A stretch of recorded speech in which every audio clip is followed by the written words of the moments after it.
Hello and welcome to Wake Up and Smell the Mic S&P 500 review for Wednesday, April 26th, 2023. It's now the 25th.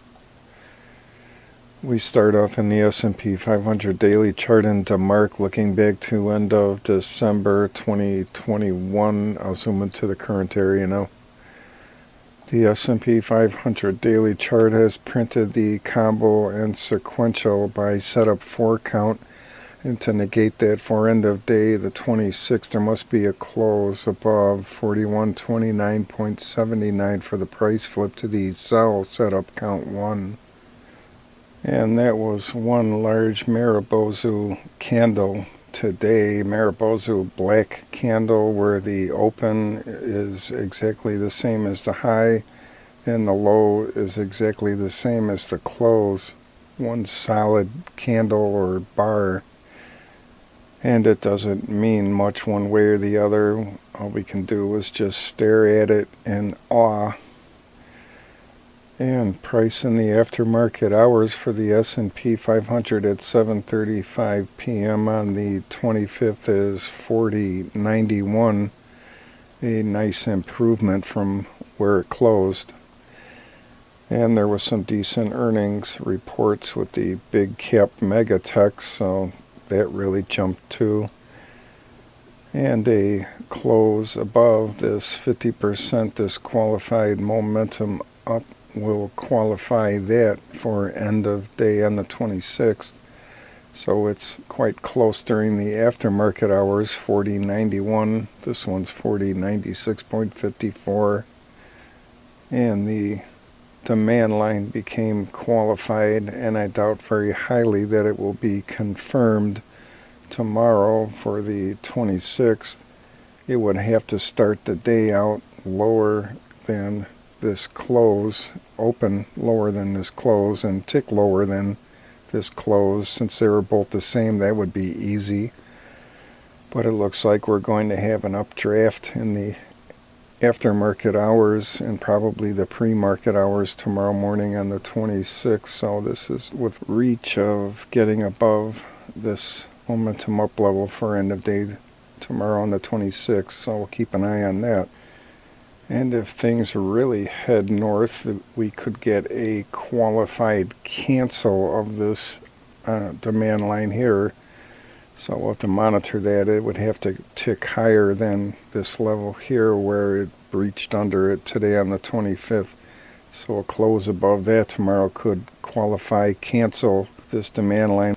And I just put the Fibonacci retracement level from the close of the C wave here up to the close of the 1 wave here.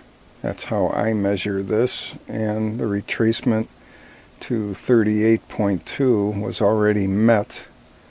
Ideally, you want wave 2 retracement to make it down to 61.8, but sometimes it doesn't, and if it hits at least the 38.2 retracement, we could get some ensuing upside, print the D wave up wave 3 and keep going.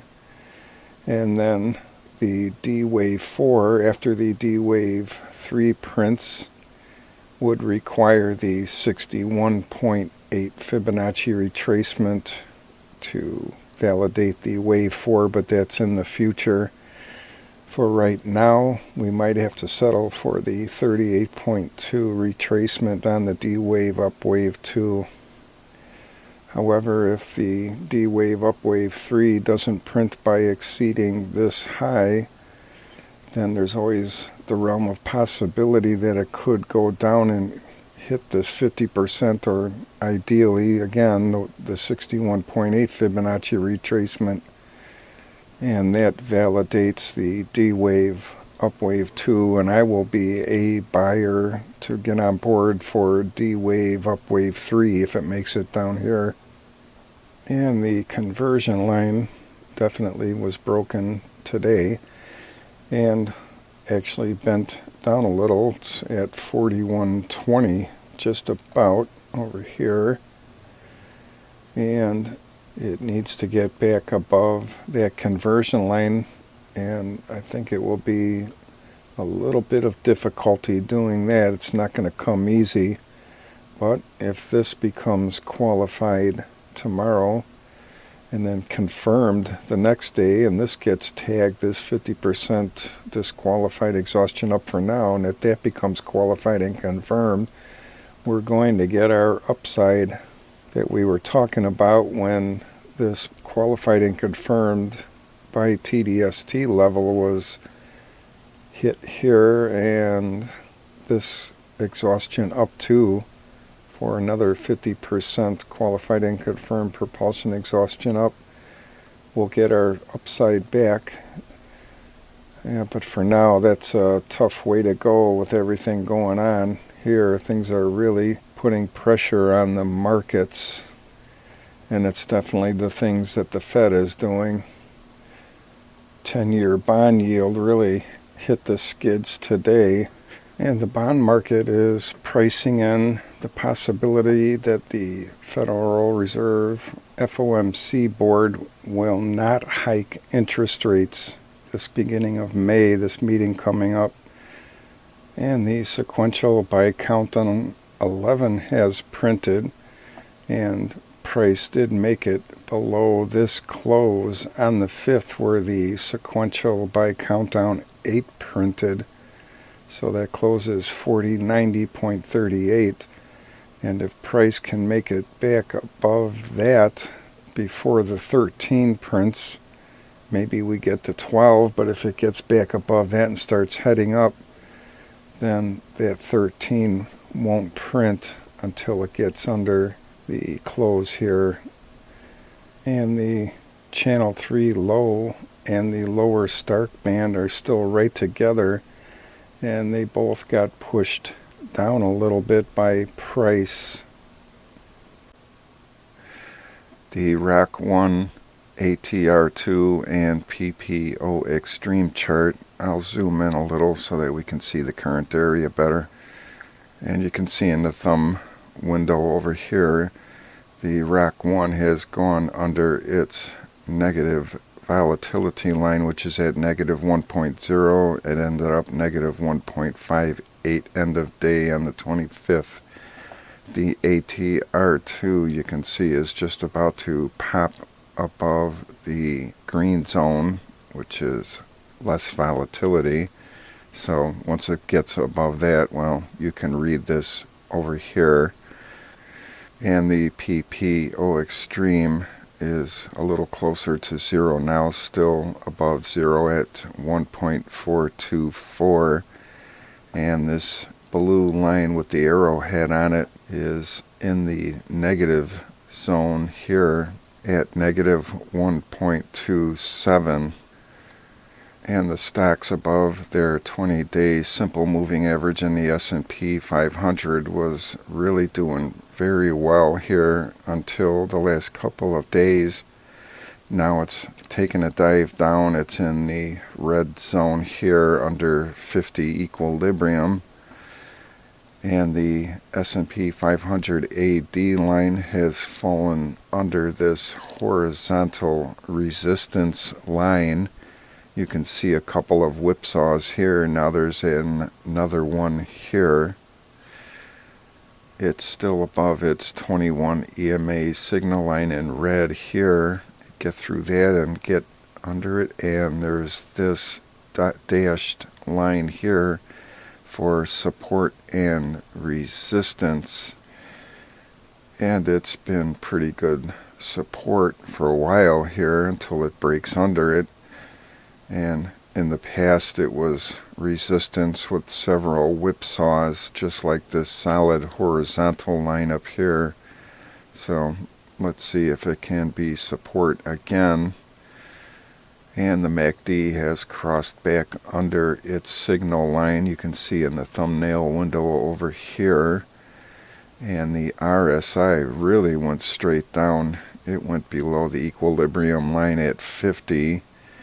And the on-balance volume looks like it's been short-circuiting lately, but still above its 21 EMA signal line in red there. So that's not too bad for now.